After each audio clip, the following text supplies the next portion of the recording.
I found that many problems come in our health and in our life when we become addicted to pain of different kinds and when we habitually deny ourselves joy. And this might sound very simple, and it is. However, how often does this get overlooked? Hi, this is Irina, Cafe Self Journaling. And in this time of year, end of November and just before December and before the start of winter, I want to touch upon a subject of letting go and closing the year on a slightly different note. We are completing metal season according to traditional Chinese medicine, and one of the big themes of metal season is letting go.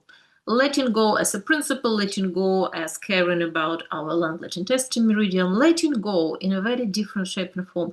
And part of it was, if you remember quality of metal perfection, part of it was what is no longer working, what is no longer a perfect fit.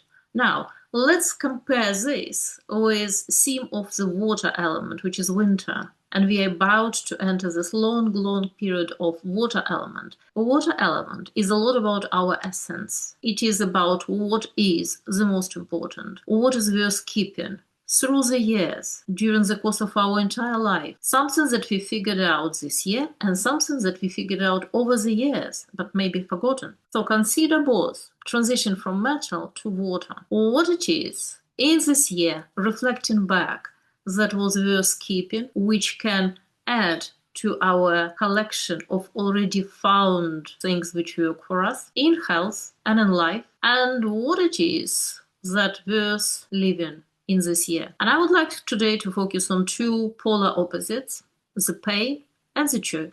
When we talk about health, the permanent presence of pain of different kinds present a problem. We are talking about physical pain, we are talking about emotional pain, we are talking about psychological pain, spiritual pain, habitual experiencing pain. Now, when we're talking about physical pain, from a clinical perspective, this can become a problem because it's very difficult to judge the progress of the patient because sometimes we get so used to the pain, constant presence of some kind of pain or ache in our body, that we don't take it as a signal of a problem, we take it as yet another pain. And we might miss the signs of serious problem, or we might miss the sign of actual improvement in a healing process. But when we are talking about emotional or psychological pain, this is even more complex and this is even more important because with time this can actually have effect on the body. When we're talking about emotional pain and psychological pain, let's take a very simple example. Sometimes people get attached to guilt, or they can attach to shame.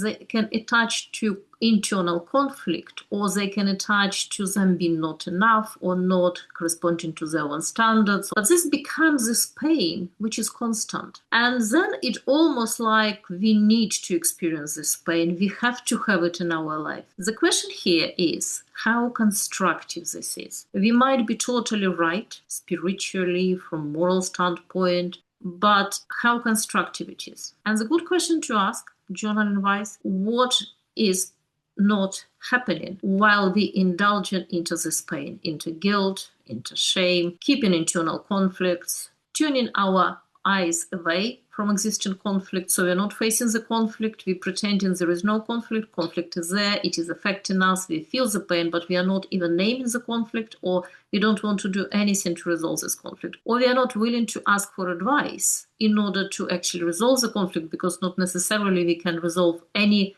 and every conflict by ourselves. Sometimes we absolutely need somebody's support and guidance, sometimes professional guidance, sometimes maybe a friendly input. So looking back at this year, looking at many different kinds of pains which might occurred this particular year, big pains, little pains, everything in between pains, which one was a big pain enough to totally divert you from your usual routine, daily routine, from your life path? What was this pain that needs to be either dealt with, or you already dealt with it and you need to put systems in place in order to make sure that this is not happening again? You focus on the lesson, you can do journaling, you can do letting go. What is this pain? Name the pain, write it down. This is a big one. There is a learning attached to it. And then we can expand on the learning, of course, because then transformation happens and remembering this pain, we can make learning so big. We can make learning so extensive. We can really make the entire